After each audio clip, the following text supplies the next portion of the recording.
Salam everyone, welcome to Meme Universe. Today's topic is the Arabic letter Swad. Swad is also the 38th chapter of the Quran.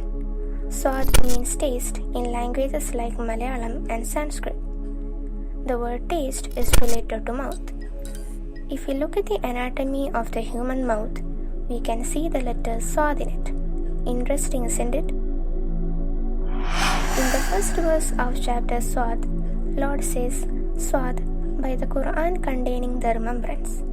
Now we remind people with our speech, and speech is related to mouth. In the 20th verse of chapter Swad, Lord says, and we strengthened his kingdom and gave him the wisdom and decisiveness in speech. Now again, speech is related to mouth. The person whom Lord is referring here is Dawood alayhi salam. In the second verse of chapter Swad, Lord says, in fact, those who disbelieve are in glory and dissension. Dissension means disagreement that leads to discord. We disagree with something by using our mouth. In the third verse of chapter Swad, Lord says, how many a generation have we annihilated before them? And they cried out, but there was no time to escape. Now sound is produced in our mouth when we cry. Now let's move on to the mathematical proof regarding Swad and its relation to the human mouth. If we multiply the number 19 by 2, we get 38, which is the chapter number of Swad. If we add 3 plus 8 in 38, we get 11, which is the total number of facial muscles creating movement at the mouth. Now you might wonder what 2 is. 2 is the number of types of bones in the human mouth, namely maxilla and the mandible. Now let's look at some verses in the Quran which is related to speech. In chapter 2 verse 263, Lord says, kind speech and forgiveness are better than alms which are followed by offense, and God is rich and clement. In chapter 10 verse 65, Lord says, and do not let their speech grieve you. Indeed, all glory belongs to God.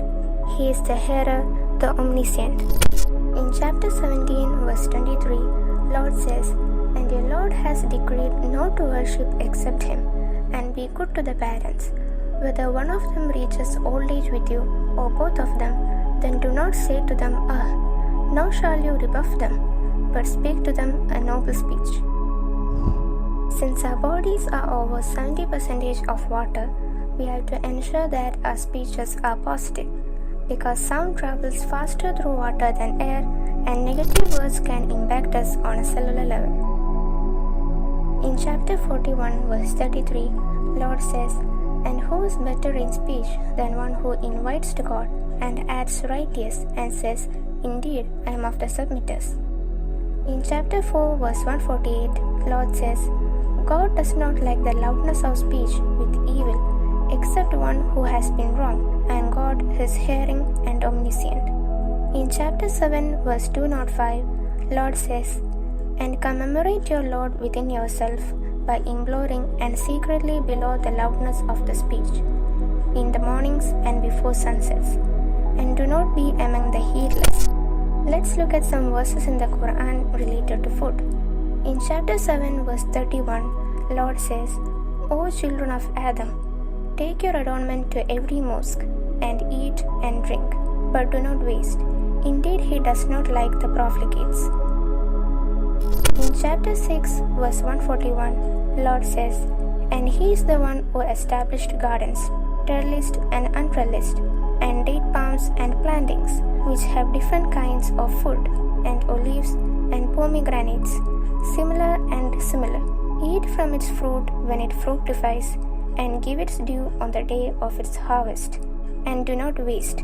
Indeed, He does not like the profligates. In chapter 6 verse 121, Lord says, and do not eat from that upon which the name of God has not been mentioned, for indeed it is immoral. And indeed, the devils will inspire to their allies to argue with you, and if you obey them, you would indeed become polytheists.